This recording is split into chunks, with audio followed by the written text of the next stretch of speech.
Hello, my friends. We are back on my show today, and I am just excited to have a new friend and new guest with me, Joelle Rabow Maletis, who's a counselor, and she specializes in trauma and recovery and just all sorts of stuff, somatic therapy. I think she mentioned earlier. I'm going to let her explain more about that. But since we're a show that talks a lot about creating skill sets for thriving and not just surviving, I thought Joelle would just be a great treat to have on our show today because her commitment to people and serving them from just surviving life to thriving is, I think we share that, don't we, Joelle? We do. Yeah.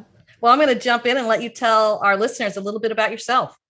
Great. Well, thanks so much for having me on the show. I'm excited to be there and find out that we're like close proximity to each other. So that's Yeah. even more exciting. Yeah. Dinner date coming up. Yeah, exactly. So I'm a licensed marriage and family therapist. This is my second career, so I have postgraduates in education and actually dance. I have an MFA in dance, and that was in my other life, and then moved into doing therapy and did my dissertation on broad spectrum eating disorders, trauma, and PTSD. And as a ballerina, we can draw the dots. So that's another story for another day, right? Oh, yeah. I always joke and say, we go to therapy school to heal ourselves typically. At least that's what I tell my staff, right? Yeah. Oh, we do. We do it for coaching too, Joelle. Exactly. I know. So I started there and just had this, kind of shift in career and was really interested in trauma, and that lent itself to how we hold trauma and how we think about trauma and how we experience trauma from more of this holistic perspective, and jumped right into doing trauma therapy and became a PTSD expert. And so I currently work with some really unique populations in the Bay Area, the San Francisco Bay Area. And so I get to work with C-suite, and I work with first responders, active duty military. So I've got a very interesting group of folks that I get to work with, and a great team. So that's a little bit about what I do. Oh, I love that.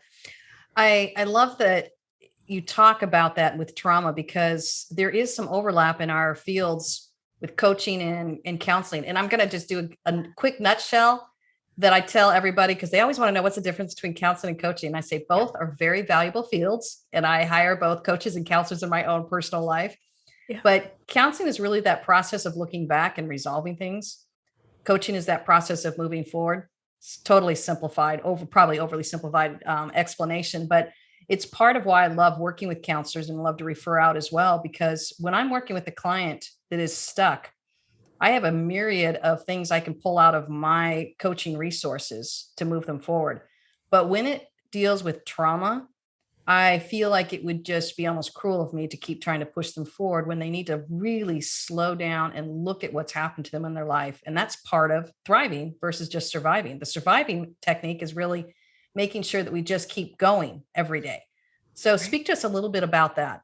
Yeah, and I love that, and I do the same thing. I do, mostly therapy and a little bit of coaching, but I refer out to coaches all the time. And it's that beautiful, I think, symbiotic relationship, because we can't do it all. We don't necessarily have all the training, and it's unrealistic to think that we can. So I love that kind of connection and relationship, and having sort of this team response to, like you said, moving into this idea of thriving. So for me, just with my own life experience and then with my clients, it's this idea of how do we get out of, in the beginning with therapy specifically, right? How do we get out of victim ideology or a mentality, right? Which we don't necessarily choose, into surviving. And then we spend so much time saying, well, I'm not a victim anymore, I'm a survivor, right? And there's a lot of power to that in the beginning, but after a while,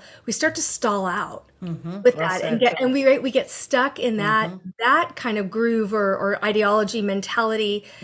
And I think a lot of times people have a really hard time shifting into that thriving. And what does that actually look like? And like you said, some people need to go back and do the trauma work in therapy, and other people are propelled forward, but they don't exactly know what that thriving Mm-hmm. looks like. So I always, for me, say, there's a lot of power for me when I, like you, worked with a therapist, worked with a Mm-hmm. coach, and found this way to redefine. Well, I'm not a survivor because that feels like that takes away my power. Yep. Or it feels like I'm giving away power to those experiences that I spent Mm-hmm. so much time detaching from. Mm-hmm. So, what would it look like if I'm the sum of all of my experiences, good, bad, and indifferent? And how do I move into being from this survival mode, which is re traumatizing and re triggering for some people, right? Mm-hmm. Into, okay, now I'm going to thrive. And all of those things were true about me. They don't Mm-hmm. have to be true about me anymore, right? I get to Mm-hmm. create this new narrative. Mm-hmm. Oh yeah, I talk about that in my book of true beliefs versus false beliefs. Yeah. And when I was actually writing on the chapter surviving versus thriving, or thriving versus surviving, I literally wrote about how there was so little vernacular around the word thriving. Yeah. And we have a lot more around surviving, like survivor, survivalist, surviving, and thriving. It's like we have thriving. We don't have thriver. We don't have thrival. So I Yeah. thought, I'm going to start making up these words. So I think I called it survival versus, thrival versus survival. And I thought, I'm going to start using the word thrival. I use it so much now, I forget that it's not a real word. And my clients use it now too, because they're like, we're thrival. So I guess I want to speak a little bit to some of the things that propel us out of that victim and surviving mode. And maybe we've even gotten out of victim mode, but we've just way over identified with surviving. What are some things that propel us over into recognizing what it looks like to be a thriver in life? Yeah, I love that question, and I'm super curious too to hear what your clients say. A lot of times people will ask me, well, how do you know? Like how do you know when you make that shift, or how do you make that shift? And it's such a great authentic question, and it's so hard for me to answer because I feel like, and I don't know if this is true, it's just the narrative I've Mhm. come up with in my own head, right? Yeah. I feel like there was one day where I finally just said, I'm done. I'm Hmm. just done with it all. I don't know what to do, but I know that I don't want to do this, Hmm. right? And Hmm. not even so much but, more of and I know I don't want to do this. Hmm. And so what does that mean? And that's really more of a solution focused therapy model, not so what, who cares, it's not unimportant, Hmm. right? So Hmm. what does this mean? How is this going to affect me today? Hmm. And at the end of the day, can I move into this space of, more of this DBT, or dialectical behavior model of radical acceptance, which is, maybe I didn't cause it, maybe I can't control it, I certainly can't change it. Hmm. So can I just accept it is what it is because it is, Hmm. and I don't have to like it, and I don't have to forgive and forget, because that's a hard model, I think, for Hmm. people. Hmm. So if I just move into this idea of it is what it is, and tomorrow's a new day, and I can try it over again tomorrow, Hmm. right? Hmm. Um, and then practicing that over and over, and it sounds so simple Hmm. and easy, and it's a simple concept, and in no way easy, right? It's painful, and Hmm. it's triggering, and it's hard and frustrating, and all of those things, and so it was, starting to just stick with it, and then taking that model and replicating it with my clients and saying, okay, Hmm. let me know how this works, right? Hmm. Hmm. Oh, so yeah, I love that you said that. And what's hitting me as you're talking is it's very individualized. And I think Right. that's why we probably both love what we do. Every single person, there is no formula. There's some general guidelines that we can definitely use and follow that is universal. But when you sit down and work with one human being, it's very complex. And an example is coming to mind. I'm working a lot with job fulfillment, career fulfillment. That's a lot of what my research was on, and emotional well-being and career self-efficacy. These are all things that I did my doctoral research on, and basically how to help people spiral up versus spiral down. And one of the things I'm seeing is this mindset shift of just saying, I have to endure my job versus I get to enjoy my job. If I can get them to just shift from this, what I call false belief, something that limits us, from I have to endure to I get to enjoy, even if they're not enjoying it yet. It has to start with that mind shift Yeah. so that they can start saying, I'm open to the fact that maybe one day I will get to enjoy it. And I always call it, it's the too good to feel true or be true. That Yeah. is our, but then we label it a true belief, and it shifts us out of that, not just victim mode or survival mode, but it actually begins to say, I'm open to a new possibility. And to your point earlier of I'm done and just enjoying my job. That's what I want to try and tell people. I'm like, are you done? Because if you're done, I got a new belief for you if you want to try it. Another one I run into quite a bit is I'm a terrible communicator. I'm like, and you always will be if you continue to believe that. But if you'd like a new belief, like I can communicate, I can learn how to communicate, it can then open up new possibility. So it was hitting me as you were talking about that. Yeah. And just and how it's so easy for us to get stuck, right? Mm-hmm. In that false belief or Mm-hmm. negative belief system where, Mm-hmm.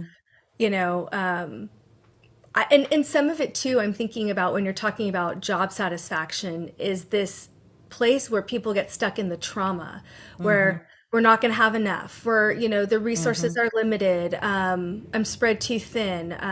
For me, it was all of a sudden I found myself newly divorced with a 1-year-old and a 3-year-old in Silicon Valley as a dancer and went, Mm. well, I run a dance department, but that's not going to pay the bills. Right, And, right. and, and now what am I going to do? And then I had injuries and loving my job and the pain of not being able to do it anymore. Mm-hmm. And that it was a huge identity shift. Mm-hmm. And no background in psychology. It was interesting. I Mm-hmm. like I said, had postdocs and in Mm-hmm. other stuff. Um, and then when I made this transition, I ended up loving what I do now. Now there are parts about running a business that I'm not super crazy about, right? Yeah. Um, but it was there was grief and loss around Mm-hmm. having to let go of this identity that I just didn't want to give up, and Mm-hmm. and working with a therapist and working with a coach at that time who were really helping me figure out, okay, what was something I was going to love equally as much. And Mm-hmm. it took me a long time to be willing, right? To Mm-hmm. be willing to accept Oh that yeah. I could love something else. Mm-hmm.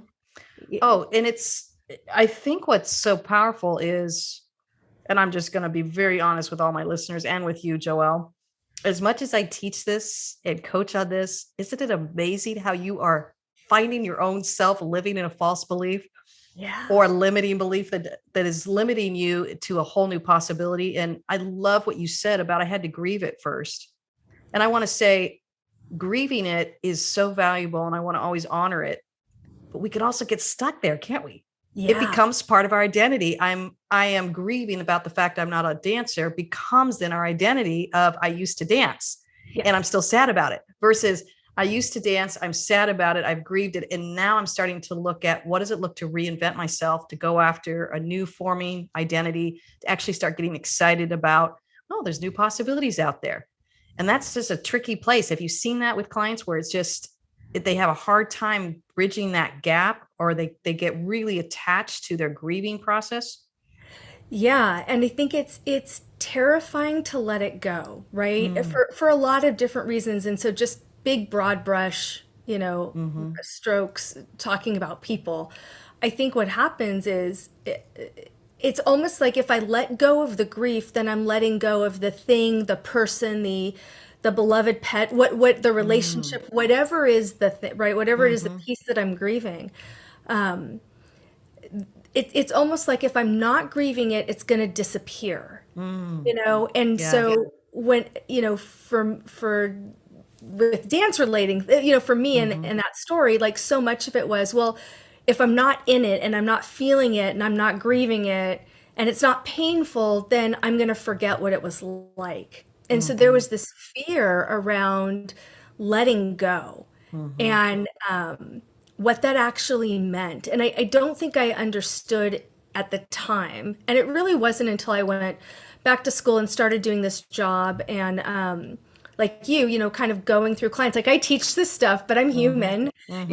I don't Yes. have it dialed in perfectly every day. And so there Yes. are moments where I forget and I wake up and it's like my feet hurt, my hips hurt, and I go, Mm-hmm, okay, I got to go to the studio. And it's like, oh, that hasn't been my life in a very long time now. I Mm, forgot, mm, so I think so much of it is, like you said, is just having our own grace for ourselves and getting out of that that negative mhm, false belief, right? mhm, Of, mhm. if I let it go, then I'm nothing, I think, Oh, right? I love that. Oh, that's a good one right there. If I let it go, I am nothing. Right there is a false belief that keeps us Yeah. stuck or Yeah. over identifying with grieving something that we're losing, or even feeling, I've noticed, almost feeling disloyal to the issue or the point or the identity shift. Like I'm not allowed to be happy for something new in my life. That's something I've come across too. Yeah. Disloyal's a great word, right? Hmm. There's some kind of betrayal that's tied to Mm, that, right? yes, yes. Yeah, and it's I think one of the things that's hitting me as I work with people is we don't hear it always ourselves, but isn't it amazing how we can hear it in others?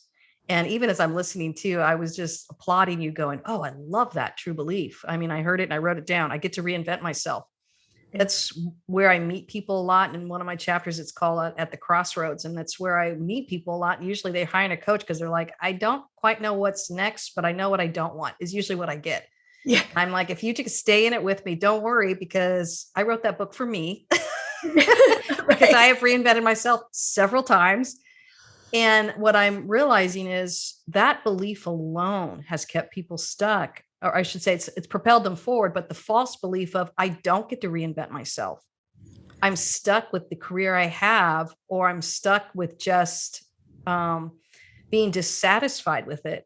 And you either get to reinvent yourself, and it gets to look like a myriad of ways. You get to reinvent yourself and literally go back to school and choose another career path, or you get to reinvent yourself and stay in the same exact job, but talk to your supervisor, talk to your peers, start recreating the job description and see if they're open to it.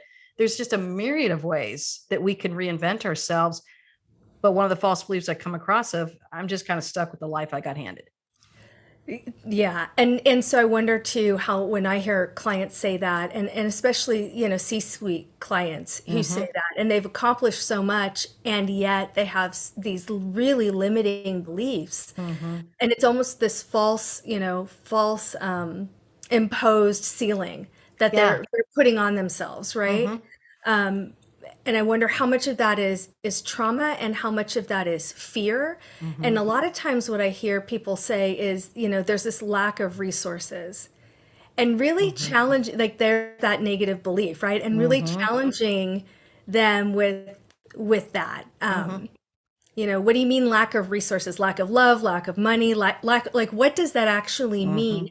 And so many times we hear these messages, or they're so subconscious and deeply Mm-hmm. rooted we don't even realize that we're saying them, Mm-hmm. right? And then when you start challenging it of, well, tell me what that means, Mm-hmm. right? Oh There's yeah. this lack of connection of Mm-hmm. like, well, I don't actually know. Like, I don't know what Oh that yeah. means, you know? I'm telling you, a personal examples coming to mind as you're talking, because I chose to self-publish my book, which for any of my listeners out there, you're nodding and smiling, so you know what that means.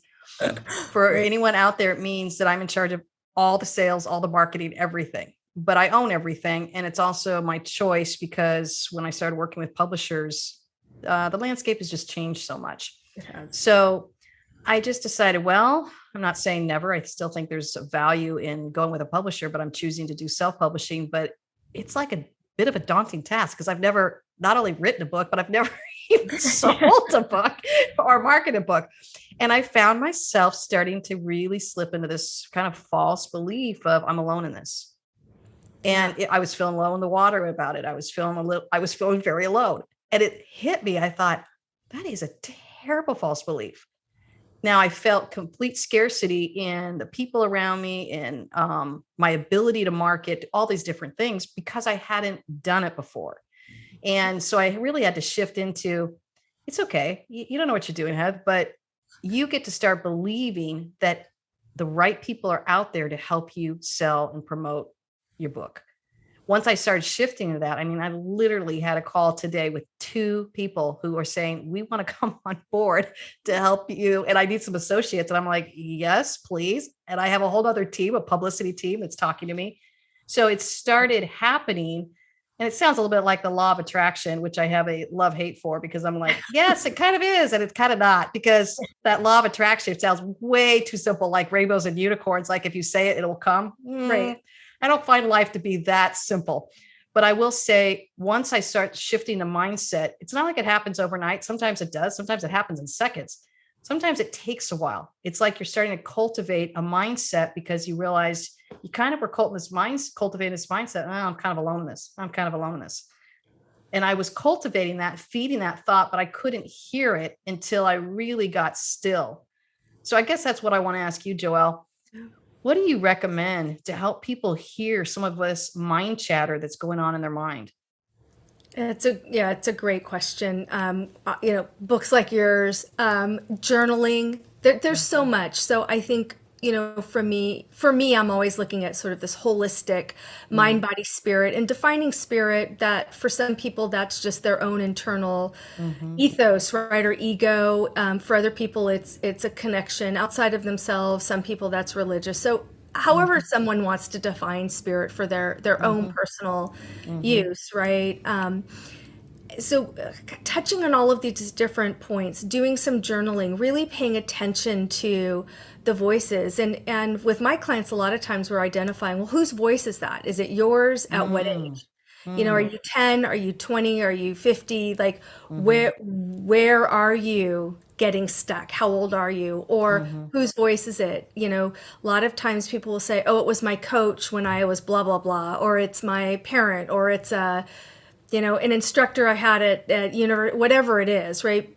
People will Mm-hmm. hear something very specific attached to that negative messaging that they keep getting. And it's like, can we identify them? There's a great book. It was written a long time ago. It's not new, and it hasn't been updated in many, many years, but it's called Taming Your Gremlin. Oh, I read it. I absolutely loved it. Okay, Yes, for my doctoral courses. It was actually for great. my PhD course in coaching. Yeah, me too. It's an old, it's an oldie but goodie. Yes. But I love how Rick kind of puts that perspective of, okay, take that voice and externalize it, take it Mm-hmm. out of yourself, and then draw what does that actually, what monster does that Mm-hmm. actually look like, right? Yeah. And give it a name and interface with it. And so I use a lot of those kinds of externalizing techniques. I assign reading, journaling, art. There's Mm-hmm. so much movement, get out and move. And people think, well, I have to exercise, right? Mm-hmm. And it's like, no, just get out and move your body. If you're in your head, get in your body. You're Mm-hmm. spinning in it and you can't break the thought cycle. Take a shower, hold an ice cube, go out for a walk, do Mm-hmm. some kind of exercise. But being in your body helps break the spinning and the monotony of some of that, internal voices or messaging that we're hearing, right? And Mm-hmm. when you're in your body, people who talk about anxiety, where they have a lot of physical symptoms, stomach Mm-hmm. aches, headaches, they, maybe sweating, sweaty palms, right? Mm-hmm. Shaky, getting them into their head, right? Journaling, answering questions, worksheets, reading, some kind of prompt helps get them out of that physical component. Mm-hmm. And then using a lot of meditation, mindfulness, yoga, deep breathing, and any combination of that stuff. There's some great free apps Mm-hmm. out there. I think people are afraid of meditation because they think that they have to sit still. And so there's so Mm-hmm. many beautiful things that are 30 seconds, or Mm-hmm. taking a walking meditation and listening Mm-hmm. to your favorite playlist or your Mm-hmm. favorite podcast, right? Yeah. Like, all of those things count. And Mm-hmm. so I'm always looking at having clients pick a few things that they can start developing a healthier relationship with, listening to that internal cueing and Mm-hmm. voice and what it's trying to say. Oh, I love that. Mm. I love that. I love that. It makes me think of my counselor working with me years ago about focusing on my central nervous system. And I was like, Yeah, huh? Like I can't even think about what does that even mean? But right. I didn't realize how it was very easily excitable if that makes sense. And almost I'd liken it to a dripping faucet where it just felt like it was just dripping, dripping, dripping, tapping, tapping. So you're just starting to feel your adrenaline going up. And this is, for me, it was the cause of internal anxiety. I had this ability to mask it and not show it externally, but I was holding it inside, and that was just my normal. So it was so powerful to start recognizing how to listen to your body. Then as I listened to the body, I was able to start really paying attention to what my mind was chanting kind of behind the scenes. And some of it had started so young that I didn't have words for it. So I had the feelings in my body. And then as an adult, I got to put more words to it. And I go, oh, I've got this tremendous fear that I'll always be alone. Well, when I go and do a new thing, like sell a book or write a book, and that old fear will creep up. And even though I'm 52 years old, that old fear creeps up and makes me think a little bit of trauma and some of the work that you do. And sometimes it just takes one experience that can really feed those false beliefs and create this internal dialogue, or monologue, I should say, where you're just kind of berating yourself, or you're not really for yourself internally. Yeah. And it's so easy, right? It's so easy to go into the negative, and it's so hard to focus on neutral or positive, right? And especially like you said, when you get used to managing that fight, flight, freeze reaction, that central nervous system or the autonomic nervous system, where everything's just boiling all the time, and you start resonating higher, you kind of hum higher. We stop paying attention to what's going on externally, right? We really start almost hyper focusing on our internal experience, and then our external kind of matches, right? And so, things feel very chaotic. So then my life is very chaotic, and my thoughts are chaotic. And so we kind of start to match. And so sometimes it takes a lot of effort and energy to get our body to calm down a little bit. So I always think about it as like a dimmer switch, right? Most people go on and they go off. Yeah. Right? Yeah. And the idea is when you have trauma, and what's traumatic to me is not necessarily what's traumatic to my clients, or vice versa, right? And trauma's in the eyes of the beholder. If somebody comes in and they said this thing was traumatic for me, then it's traumatic, right? And so having them start to learn how to bring that as a dimmer switch, like bring it down a little bit, because that reaction is what keeps us safe as humans. So we don't want to get rid of it. We just don't want it firing off all the time, right? Where it's constantly coloring everything we do, everything we think. Right.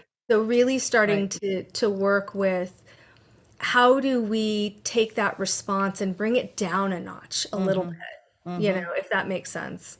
It totally does. And one of the things that I've noticed with leaders, as I've worked with them and people who are really thriving in life, this is a question that I ask all of my guests, if I can have the opportunity to. I begin to notice that we have these morning rituals, how we start our day. Okay, you're already nodding and smiling for those of us who can't see your face, but it's what I have learned too, to kind of listen to my body, to regulate my emotions, to hear what I'm telling myself, to get back in my body and make sure that I keep myself integrated and whole throughout the day, and give my best to my family and my clients, anyone I'm crossing paths with. But I have morning rituals. So I guess I want to ask you, what's your morning ritual? Oh, you're going to laugh. So I heard this thing a couple years ago about, I want to say it was a very high-ranking military official that gave a graduation speech about making your bed every day. Oh, yeah.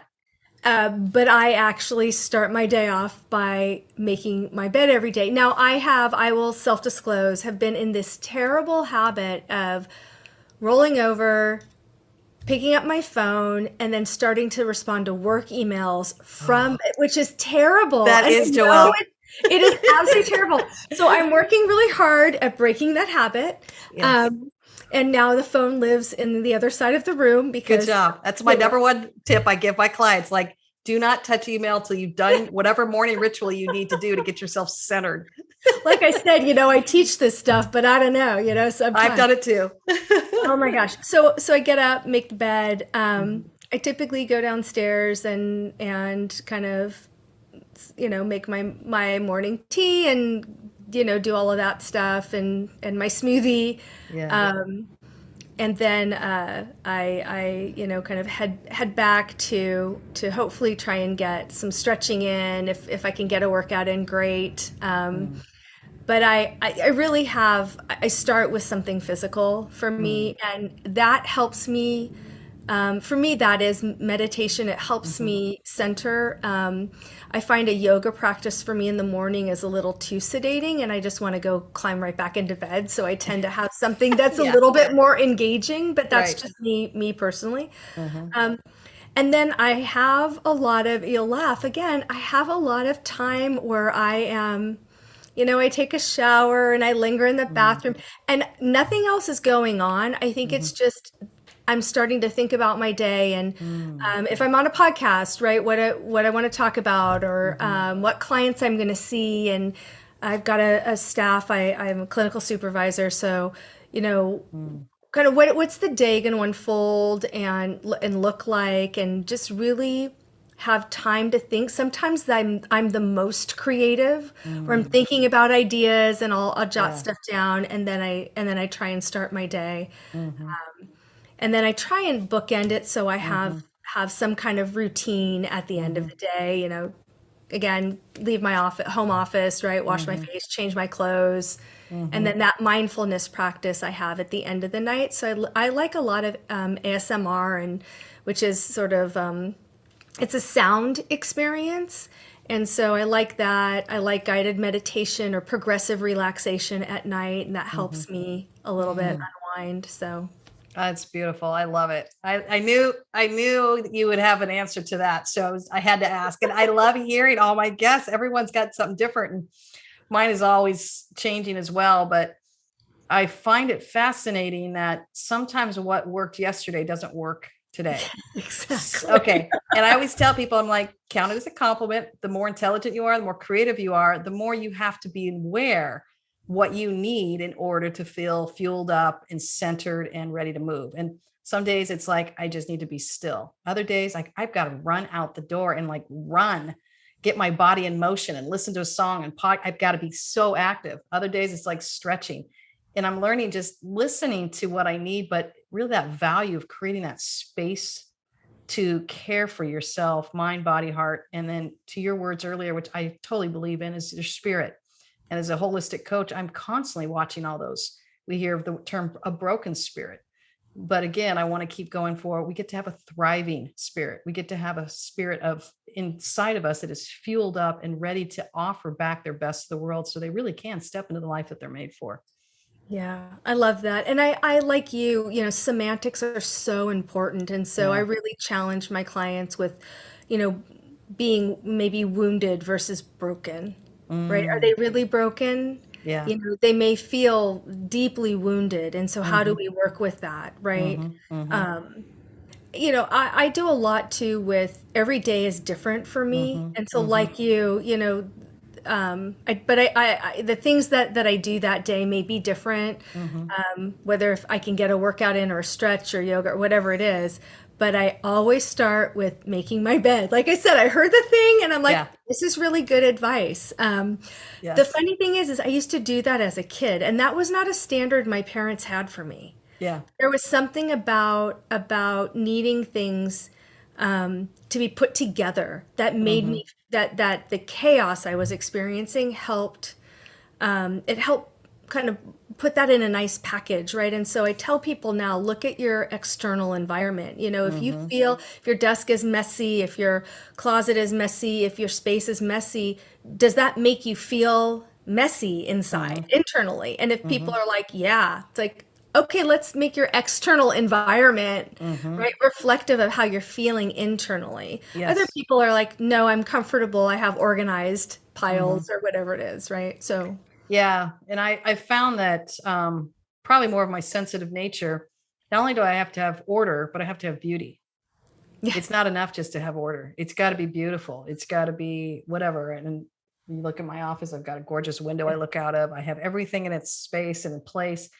I Right. can't generate or be creative if I don't have both art, beauty, or order Yeah. around me. It just allows me to feel very centered. It allows my spirit to feel at peace.